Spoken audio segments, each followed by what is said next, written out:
34번입니다. 의존적이고 변하는 예술 가치의 본성은요. 나돈니 버들소 구문이네요. 시장에서도 본질적으로도 가장 중요합니다. 어디 마음 안에서? 오늘날 예술 수집가의 마음 안에서. Whether he buys for himself, 그가 스스로 사던지 혹은 as a representative, 대표자로서 사던지. 어디의 대표냐면 기관의 대표입니다. 어떤 상황이든지 예술 가치의 본성이 가장 중요합니다. 지금 예술 가치에 대해서 이야기하고 있죠. Acquiring a work, 예술 작품을 얻는다는 것은요. Acquiring a piece of art history, 예술 역사의 한 부분을 얻는 거고요. 혹은 it is acquiring nothing, 아무것도 얻지 못할 수도 있습니다. 괄호 부분은 앞부분이 이해가 덜 될 때 읽으면 됩니다. 중요하지 않는 정보일 때가 많습니다. 뒤에 보시면 beyond는 제외하고 라는 뜻으로 쓰였는데요. 앞에 보시면 아무 가치가 없을 수 있다고 했죠. 근데 이건 제외하고입니다. 뭐냐면 an object of personal enjoyment, 개인적인 즐거움은 제외하고입니다. 뒤에 있는 souvenir, 기념품이란 단어도 종종 나오니까 알아두면 좋습니다. 자, 그럼 간단하게 예술품을 산 이야기네요. 그리고 수표에 사인을 합니다. 그러면 수집가는 assert, 이 단어도 꼭 알아두세요. 주장합니다 입니다. 주장을 하는데요. 그의 믿음을, 어디에 믿음을 두고 있냐면 the future presence of the work, 이 작품이 미래에도 존재할 거다라고 이 수집가는 주장합니다. 뭐로써? 아주 중요한 지점으로서. 그런데 그 지점은요, attained, 얻어진 겁니다. 뭐에 의해서? 미술 전체에 의해서. 그럼 그림을 산 이 사람의 믿음은 바로 미래에도 이 그림의 가치는 존재한다 입니다. 그래서 나는 이 작품을 사겠다 이거죠. 하지만 however, 역사는 is open to anything, 어떤 것에게든 열려 있습니다. 이 말은 너가 그렇게 믿고 있지만 미래는 어떻게 돌아갈지 몰라, 이런 내용이죠. 즉 가치가 떨어질 수도 있어 입니다. And 그리고 the merit of the chosen painting or sculpture, 그 선택된 작품과 조각의 가치는요, has, 가지게 됩니다. at best, 기껏해야 오직 확인을 한 것뿐입니다. 뭐에 대한 확인이냐면 현재의 합의에 대한 확인을 한 것뿐입니다. 자, 즉 당신이 선택한 그 그림의 가치는 그냥 뭐다? 합의를 한 것뿐이다 라고 말합니다. 이러한 합의는요, 거의 확신됩니다. 뭐 할 거라고? displace는 대체하다라는 뜻입니다. 수동태니까 대체될 거라고 확신됩니다. 왜냐하면요, others, 다른 합의들도요, have been in the past, 과거에 계속 그래왔거든요. be는 앞에 있는 be displaced에서 비동사를 대신받은 겁니다.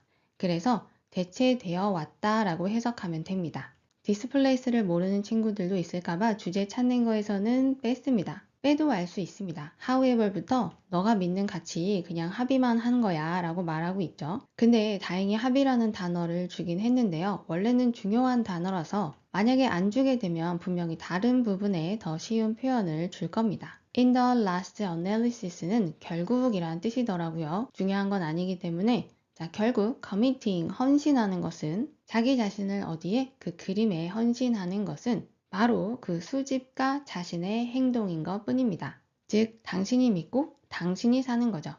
미래에는 그 가치가 어떻게 될지 아무도 모릅니다. through it, 그걸 통해서요, 그는 용감하게 확언합니다. 나돈니 버들소네요. 첫 번째로 뭐에 대해서 확언하냐면 그의 미적인 판단에 대해서 확언합니다.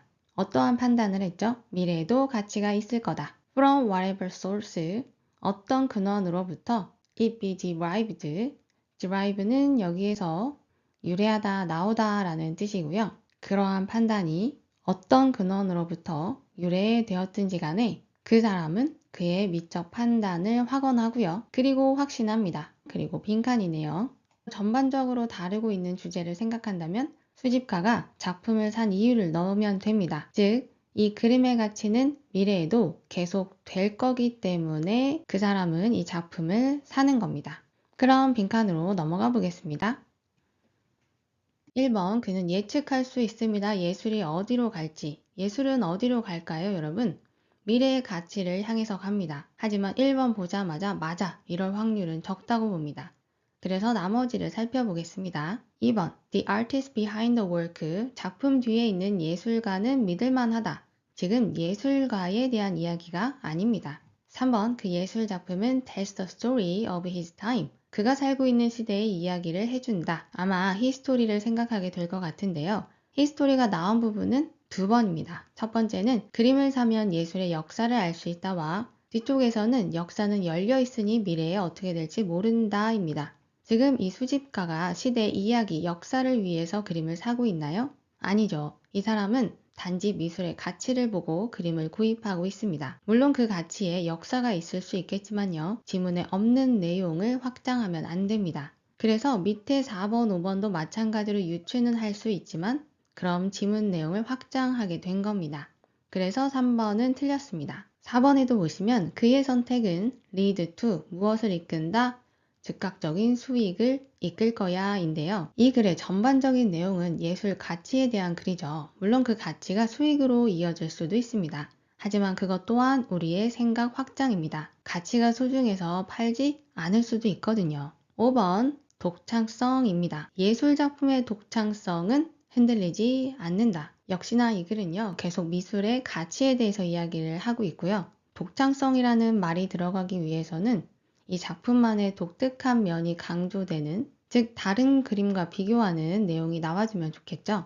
그래서 5번도 지문을 넘어서는 확장이 될 수 있습니다. 그래서 주제를 찾을 때는요, 우리의 생각을 잠시 접고요, 지문 안에 있는 내용을 중심으로 접근하는 것이 중요합니다. 그래서 5번은 틀렸고요. 답은 1번입니다.